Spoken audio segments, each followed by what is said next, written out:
welcome to another amazing episode of Talkers Very Door, where we highlight amazing people that are doing amazing things in the community.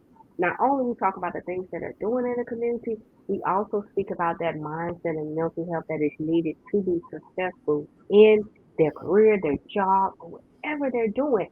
And I'm excited because I learned something new from this individual. So having you on, oh my gosh, this is gonna be dope. You guys stay logged in on this one just to get information.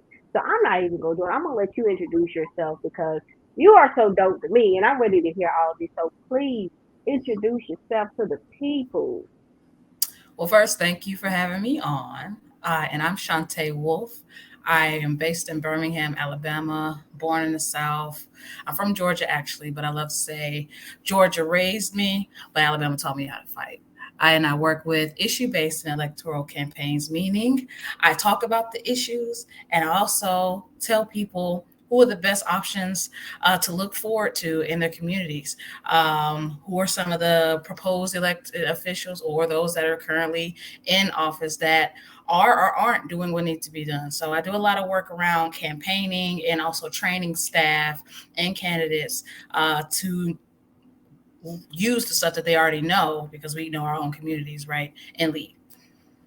Most definitely. Y'all see right there? That's just already a mouthful. And she just make it seem so cool and so laid back. I'm like, that's dope. So what are some of the things that are there any big campaigns that are currently out right now? So right now, a lot of my work, so legislative session just ended. Sign die was yesterday, if I'm not mistaken. And sign die is basically like, it's a wrap, go home. We'll try again next year on whatever bill there may be, right? Outside of that, there's constant stuff going on around the upcoming 2024 election. I don't know if some folks in Birmingham have seen in the news recently, but there will be a special election coming up in one of the House districts.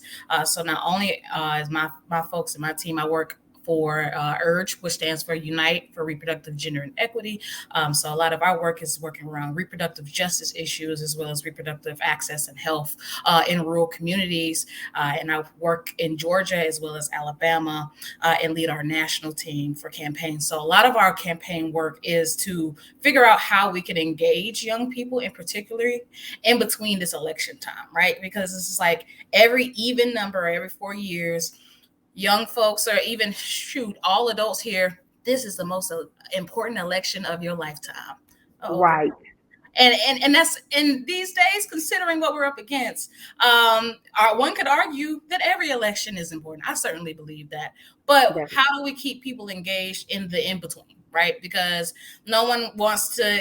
If you don't like it when the cousin that you haven't heard from in 10 years calls you and asks you for a cash app, what makes you Definitely. think that people are going to like it when these institutions reach out to them and ask them for either volunteers or support? So that is currently what we're working on right now outside of scheming for 2024. We know that some big races will be happening. So how can we make sure that the issues that we want to see, which spans across reproductive health, climate, equality for everybody, how can we make sure that those are marquee items on anybody's platform in the coming year? So that's what we're working on. I love it, man. There's just so much on there. But one of the things I heard you say is because I'm an advocate for the young people. So do you guys see a lot of heavy work when it comes to try with the youth and your young adults, getting them to understand about this? Like, is there a lot of huge risks or problems that comes along with that? I mean, so I'll start by saying like anytime any entity works with young people, especially if they're like between that 13 to 18 range, you have to deal with a lot of red tape because you have to sometimes have to get guardian permission for people to come and volunteer. And the normal things you would assume, like photo release forms. So outside of the red tape like that, let me tell you something about Gen Z. These folks know what they need. These kids, they're ready. Okay, they look. I am 29 years old. I'm on the cusp of millennial and Gen Z, but these Gen Z kids are have nothing like we have seen before.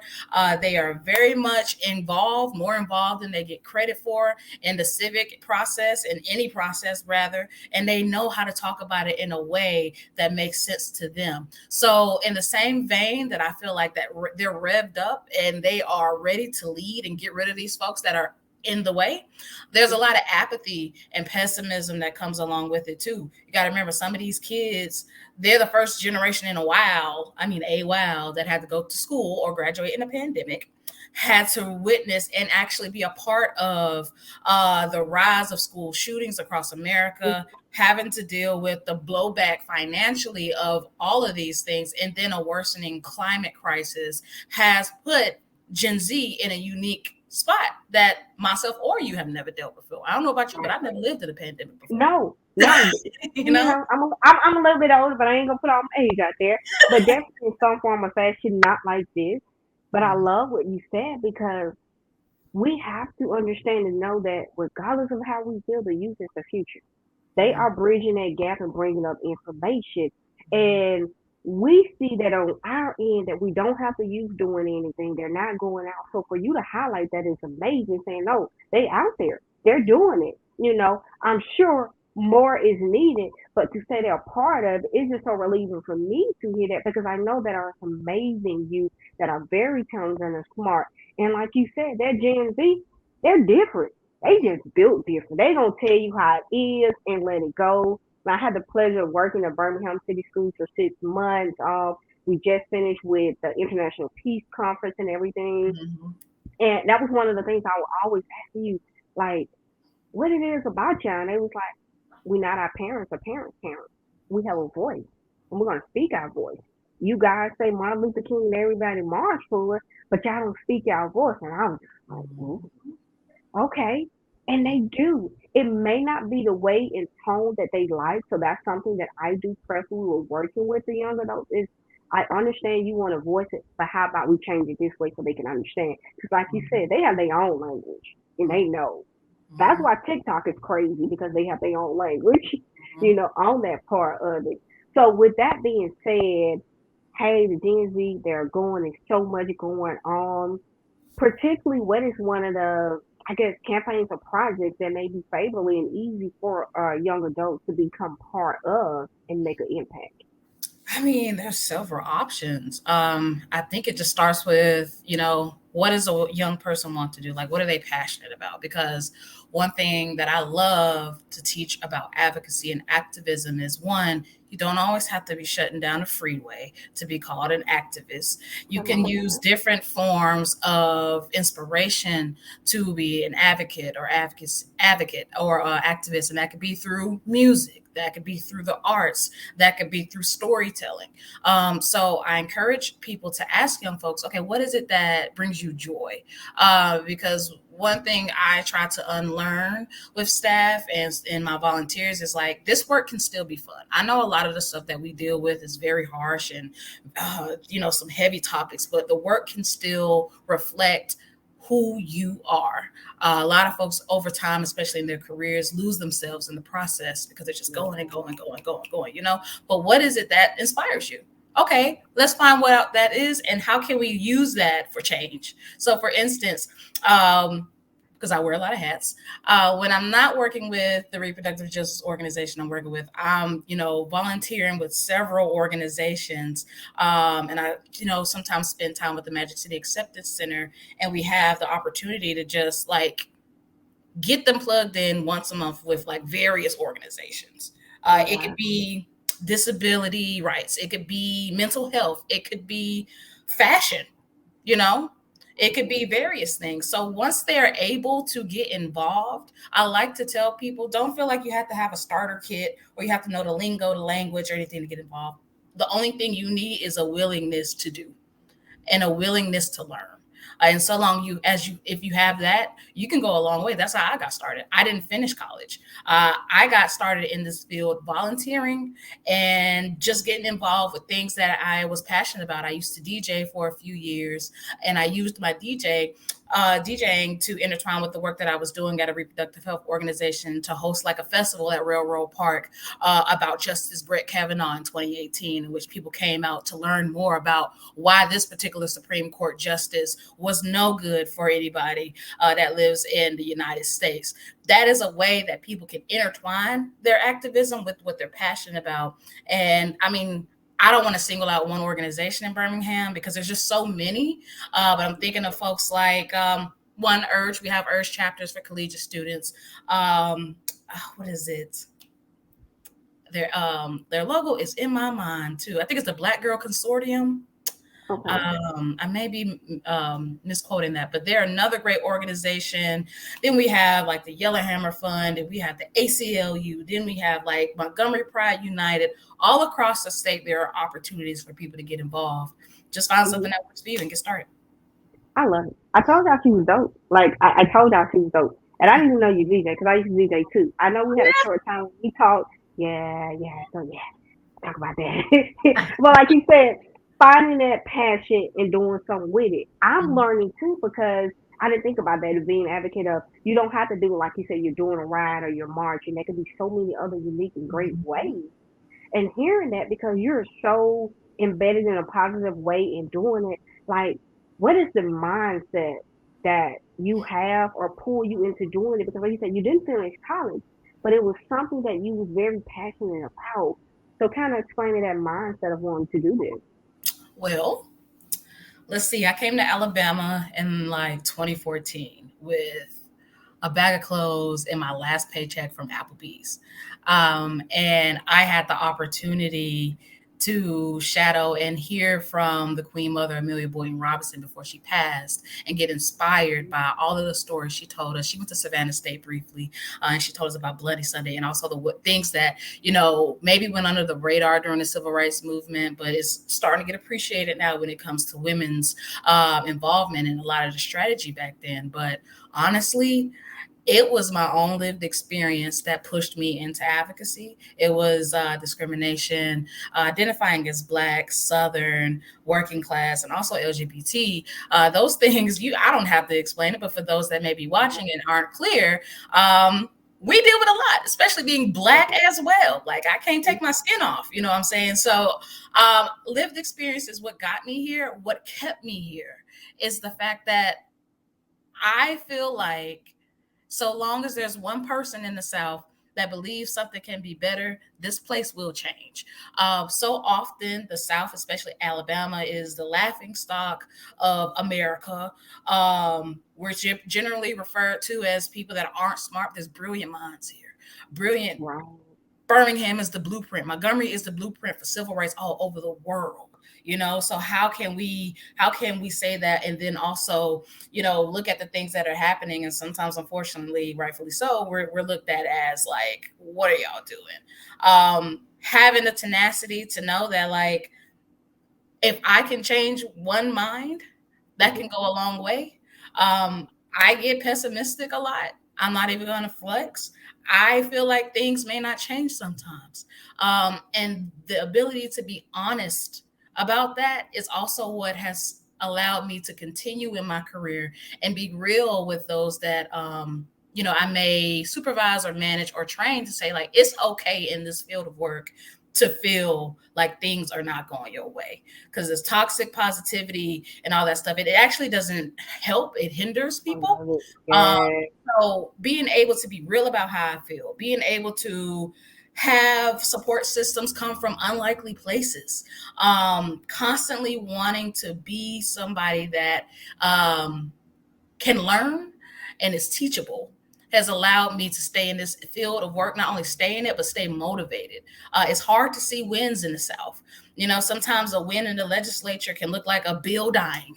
And that's the majority of the terrible bills that were introduced, like the abortion bill that would have made it a murder if women were to Right. choose to get health care. The Don't Say Gay bill, I mean, I can't even list them off. I feel like I'm passing money out talking about these terrible bills, but they died. Right. Sometimes people feel like that's a win, and that is valid. Yeah. Outside of that, honestly, remembering that there is more to me than my career is also what kept me motivated to do this work. As we get older, I'm 29 now. I've been doing this since 19. Um, yeah, Wow. doing this work is easy, Oh. especially with advocacy work, and that ties into real life issues. It's easy to lose your identity in this work. Mhm. One thing my therapist said to me one time was like, she asked me who I was, and she asked me to introduce myself without saying what I do. And I didn't realize how much I struggled with that. And ever since she clocked me on that, I've made sure in my personal life, okay, I know I have an 8:30 to 4:30. After 4:30, I promise you I'm not thinking about what you said on that call today. I'll get to it tomorrow. Having the mental health to keep going is going to keep you going because you can't pour from an empty cup. Ooh, yes. And you went right into what I was going to say, the mental health of how to keep going there. But I love that. She said, describe yourself without saying what you do. Mm-hmm. Like, that is deep because a lot of people are so entwined of just of what they do in between day to day, what you do when you get up and go to that work. They don't know outside of that. And that can be so limiting in what and who they can become because they only know that. So, that right there is just amazing. Well, I'm actually gonna practice that, even though I did some before, but it's also good to get something new of just saying that and also saying that, hey, a lot of this goes on. I'm doing an amazing job. I'm fighting for people and fighting for myself. But at the end of the day, I gotta drop that baggage off and I gotta live. So Mm-hmm. after that 4 or 5 o'clock, I have to live. Because Mm-hmm. some people see it as just all day long, but you've learned to balance it Mm-hmm. to make it for the better good of yourself Mm-hmm. on it. And I think that is just amazing because this is not something that's easy. Like I say, Mm-hmm. you're constantly at it, and not only that, I know it's a lot of research. Like, how do you go about it just learning all this information? Because, like you said, you passing on a deck of cards of several bills. So where do it comes in when you're just learning and you're gaining all this information? Whew, constantly wanted to be a student. And I think that my experience in the way my life has turned out, if you would have asked me, I graduated in 2012. You would have asked me if I would be doing this work now. I would have been like, what even is that? No. But I think constantly want to be a teacher, the opportunity I've had in the different fields of work that I've worked in, I'm actually on the learning curve. Some of the stuff that I've been able to learn is literally through lived experience and on a job experience. So when I get these roles or when I have the opportunity to train, I'm also looking like, okay, so what trainings can I sort of apply for and get scholarships to so that I'm constantly, ironing the cast so that I'm sharp. A lot of the benefit of the work that I do, working in policy and working in campaigns, is you're actually literally learning as you're going. You have to learn how to interpret these policies. You have to know the background of how a bill is written, how a bill is made. You have to know how to do things like organizer math. And organizer math is basically calculating things like how many votes, how many doors do I need to knock in order to ensure that we are going to win this election. So there are very real things that as you work in the field of issue-based and electoral campaigns, it keeps you ironed, it keeps you going, due to the nature of the work alone. Outside of that, I constantly look for people that know more than I do when it comes to this work. And that's Black women that have been in this work for decades. That could be a labor organizer or a nurse that have been working with veterans. I'm very like unique and I get creative about where my inspiration can come from because I recognize that a lot of us don't live single issue lives, as the quote says. So I'm always thinking like, okay, say you and I got this, I don't know, a bill or a project, right? And my thought process is like, say it gets passed, right? And everybody's happy. If you look around the room and somebody's left out, you lost. So, how can you make sure you have mentors and leaders around you that can help you with a blind spot you may have?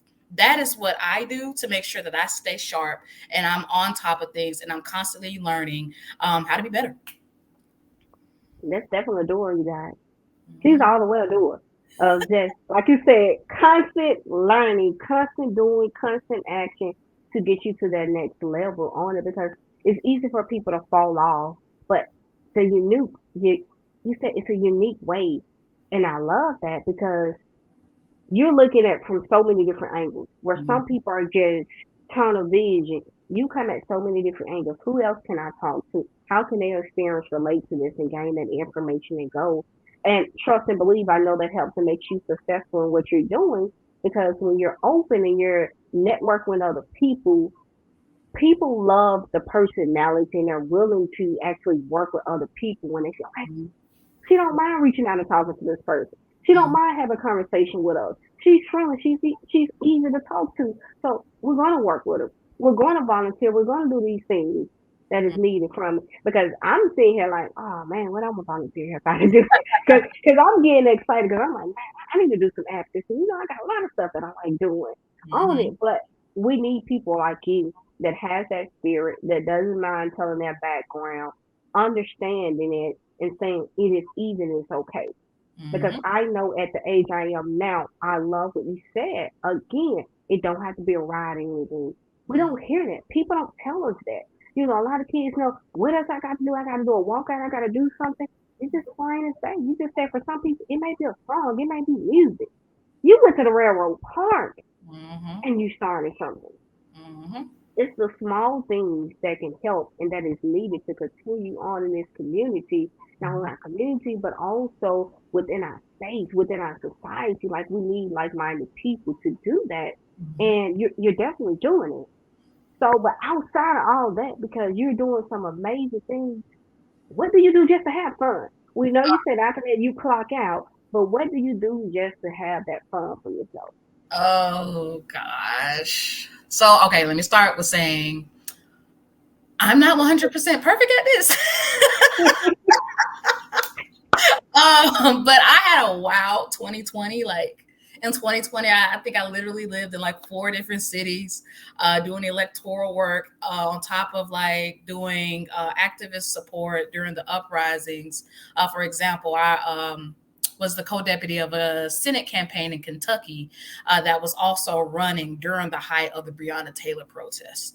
Oh wow. So that year really put me at a crossroads to recognize, like I was saying earlier, all that stuff about you can't pour for an empty cup. I left 2020 gas tank on E, uh, Mm-hmm. and wonder why I'm fatigued at work, and it's because I didn't prioritize myself. So now it's just Wow. like every month, even if it's something small, I do my best to like go out and see what's going on in the city.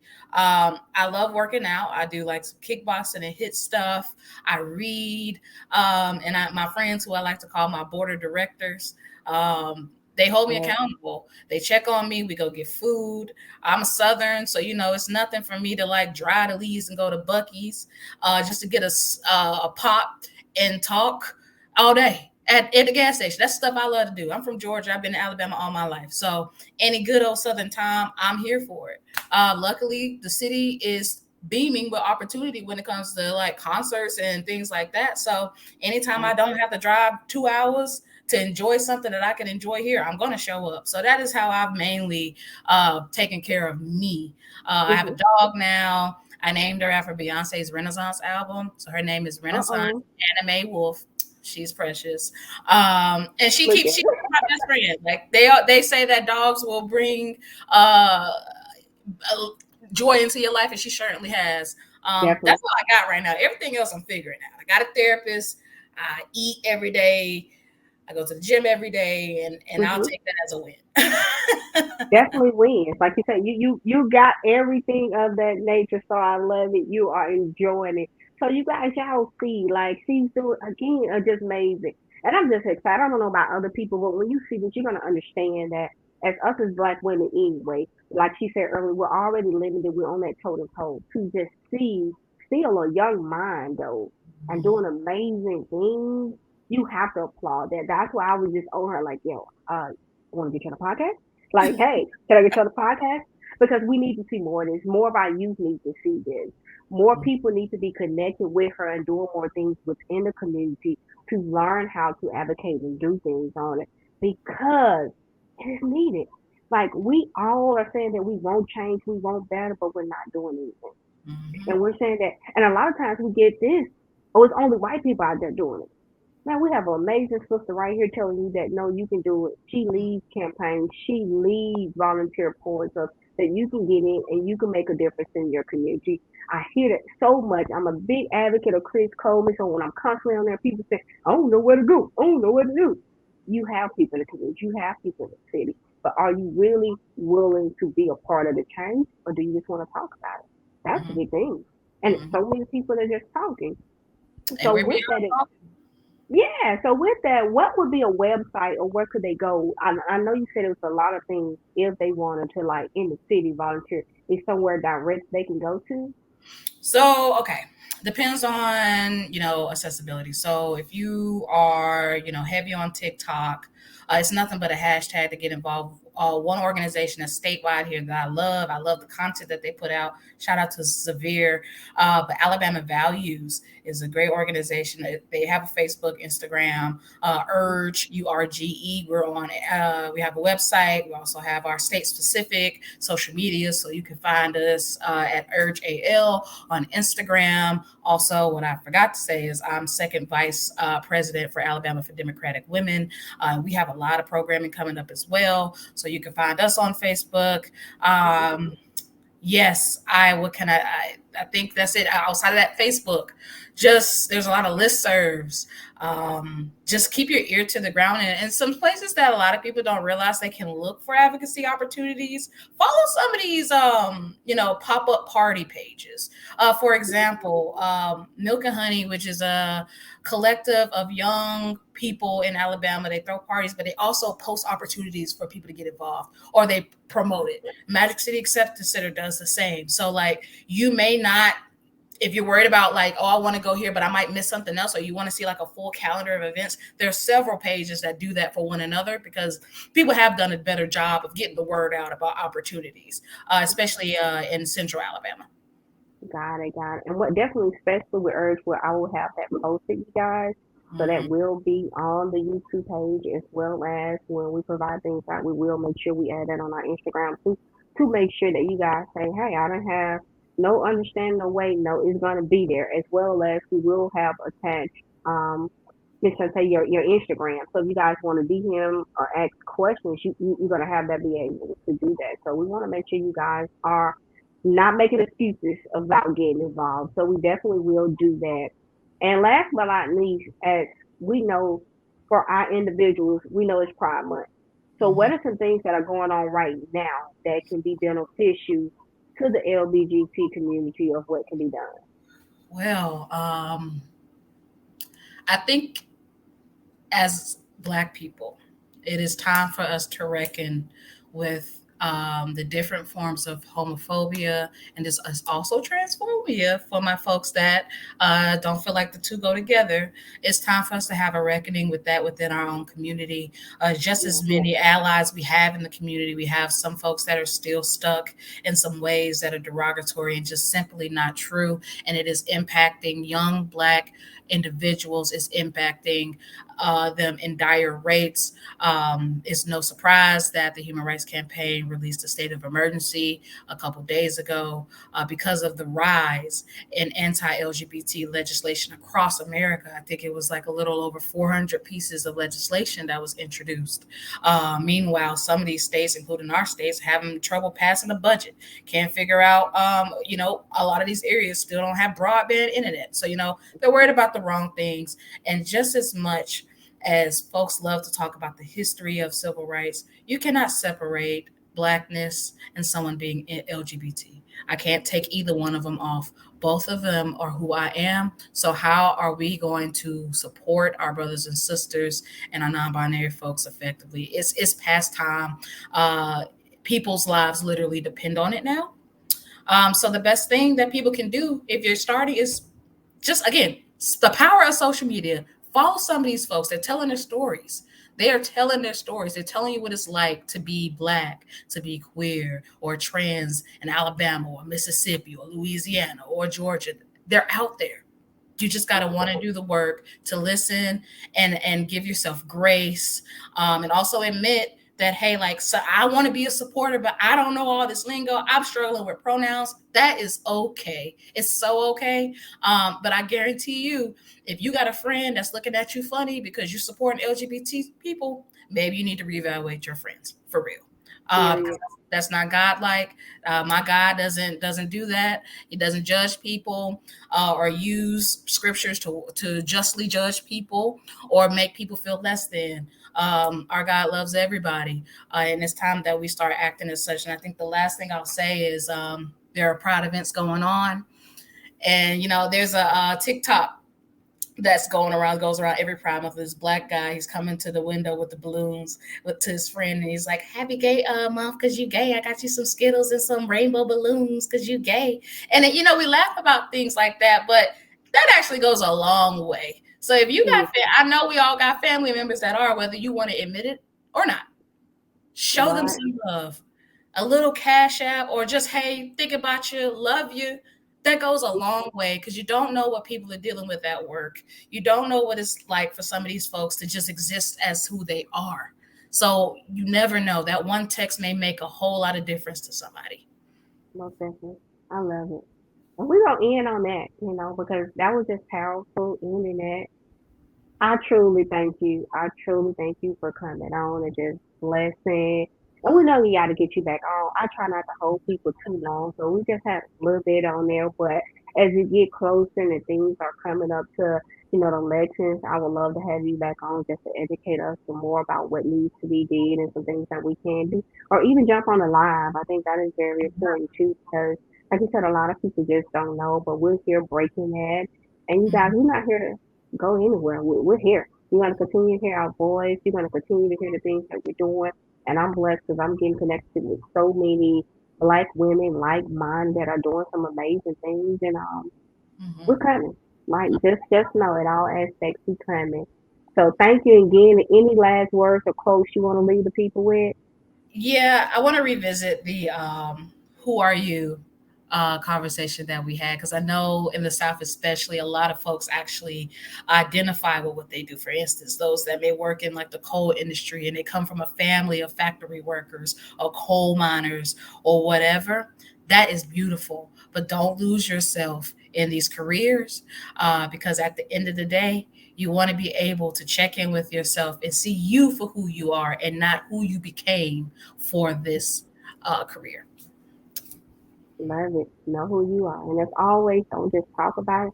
Go out there and be a doer and change.